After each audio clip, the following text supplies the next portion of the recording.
उसके बाद हम स्वाध्याय देखेंगे।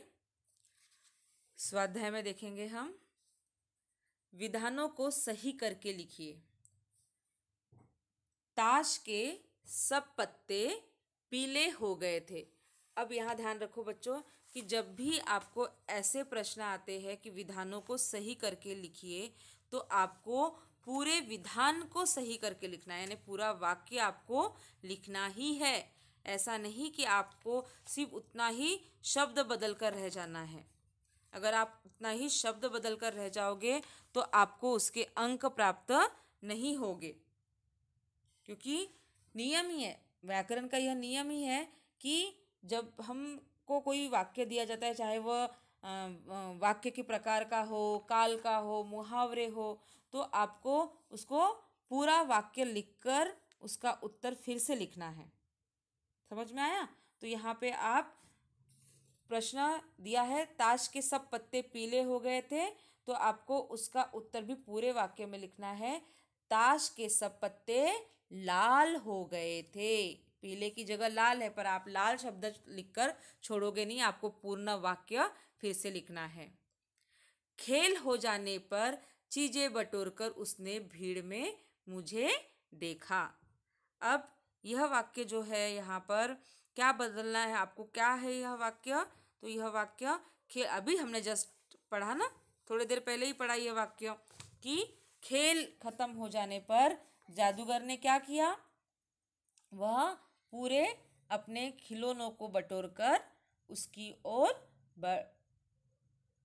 खेल हो जाने पर पैसा बटोरकर, चीजें बटोरकर नहीं है यहाँ पे, पैसा बटोरकर उसने भीड़ में मुझे देखा। तो सिर्फ शब्द नहीं, फिर से मैं रिपीट कर रही हूँ कि शब्द नहीं, पूरे वाक्य को बदलना है। दूसरा है संजाल पूर्ण कीजिए।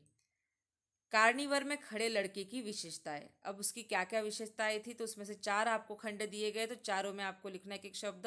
आकर्षक, धैर्यशाली, स्वावलंबी वृत्ति, ताश का खेल दिखाने वाला। छोटा जादूगर कहानी में आए पात्र। लेखक, माँ, श्रीमती जी, छोटा जादूगर।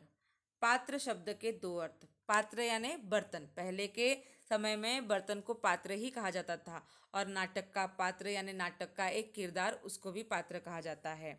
सिया राम शरण गुप्त जी द्वारा लिखित काकी पाठ में भावपूर्ण प्रसंग को शब्दांकित कीजिए। तो आप यह पाठ यूट्यूब में से आप पढ़ सकते हो, गूगल पे सर्च करके। भाषा बिंदु। रिक्त स्थानों की पूर्ति अव्यय शब्दों से कीजिए और नया वाक्य बनाइए। जहां एक लड़का चुपचाप देख रहा था, चुपचाप खड़ा देख रहा था, तो यह क्रिया विशेषण अव्यय है। बाकी गृह कार्य में आपको अव्यय के प्रकार देना है, मैंने यहाँ पे शब्द में उत्तर में आपको लिख दिए हैं।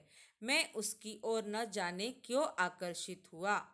उसकी ओर, तो यहाँ क्या है, संबंध सूचक अव्यय। क्या है? हाँ, मैं सच कहता हूँ बाबूजी। तो यहाँ पर हाँ शब्द है, वो यह है विस्मयादिबोधक अव्यय। अकस्मात किसी ने ऊपर के हिंडोले से पुकारा, यहाँ पर क्रिया विशेषण अव्यय। बिना, मैं बिना बुलाए भी कहीं जा पहुँचता हूँ। बिना शब्द अब आपको सर्च ढूंढना है, और वहाँ और क्योंकि शब्द, तो यह आपको जानना है कि कौन से प्रकार में आते हैं। मैंने अब तक आपको कहाँ तक बताया है, विस्मयादिबोधक तक बता दिया है। उसके बाद अकस्मात और ऊपर, बिना और वाह, क्योंकि, ये शब्द कौन से अव्यय के प्रकार आते हैं, वह आपको गृह कार्य में यहाँ बाजू में लिखना है। दिया गया गृह कार्य आपको ज़रूर पूर्ण करना है। पाठ आपको समझा होगा। जिसे भी कोई कठिनाई आती है, आप व्हाट्सएप पे पूछ सकते हो। जो भी कठिनाई आ रही है, आपको नहीं समझ में आया है, तो आप ज़रूर पूछिए। पाठ को पढ़ना भी है आपको, ठीक है? चलो, तो अभी हमारा यह भाग यहीं पे समाप्त होता है। धन्यवाद।